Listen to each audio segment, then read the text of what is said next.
The United Nations and the United Kingdom have opposed the death penalty clause in the proposed National Commission for the Prohibition of Hate Speech bill introduced by the Senate Deputy Chief Whip Sabi Abdullahi. The UN described the death penalty as barbaric, noting that its inclusion in the bill was unacceptable. According to the bill, any person who violates the law shall be liable to life imprisonment, where the act causes any loss of life, the person shall be punished with death by hanging.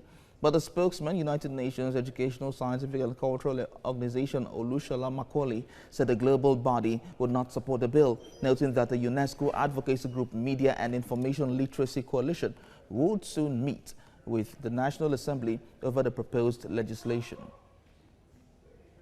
Well, joining us now is Chris eKIYOR, who will be discussing this with me this afternoon. Thank you very much, Chris, for joining me. Now, the proposed hate speech. The hate speech bill, of course, a death penalty. The US and the UK and the UN rather and the UK are against it. And of course, we have in the newspapers recently, the Nigerian Governors Forum rejected the proposed death penalty for hate speech in the bill at the National Assembly. Let's have your take on this now. What do you? How was your reaction when you first of all heard about the death penalty?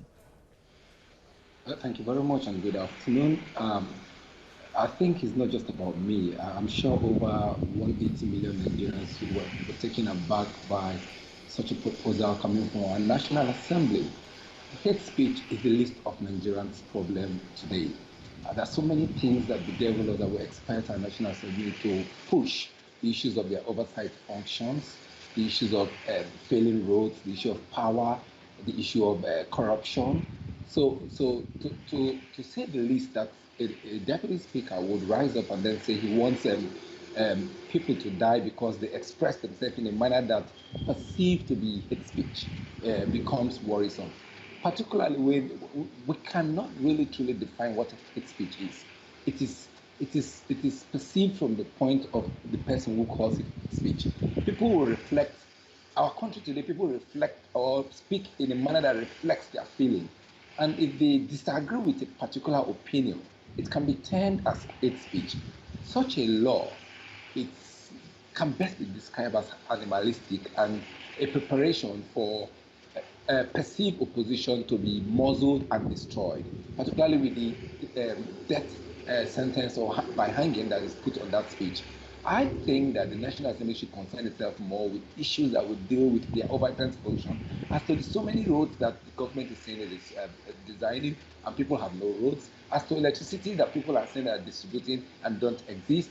As to the fight in corruption, whereas corruption is still thriving, I think the National Assembly should begin to look at the issues of even the issue of the border closure and begin to find ways and means to resolve it. The issue of our national security, proliferation of light arms, that spend time deliberating on that piece of paper coming from a very revered member of the National Assembly. I think Nigerians are taken aback. There's no clear definition of what is hate speech. If I disagree with you and I speak in a manner that angers you, you can refer to it as hate speech.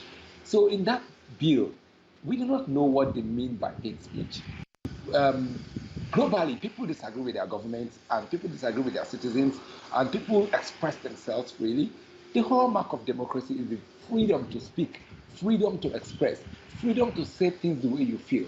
Anything short of that, it becomes dictatorship. That bill has to drive us into another dictatorial tendency. Already citizens are complaining about government irresponsiveness to obeying court rules. Okay. And it causes great concern, where you now add death by hanging to a bill that is supposed to solve a problem. All right. For me, the honorable member is trying to create more problems. All right, Chris, thank you so much for talking to us on this. Of course, for want of time now, we'll have to leave it at this point. Thank you.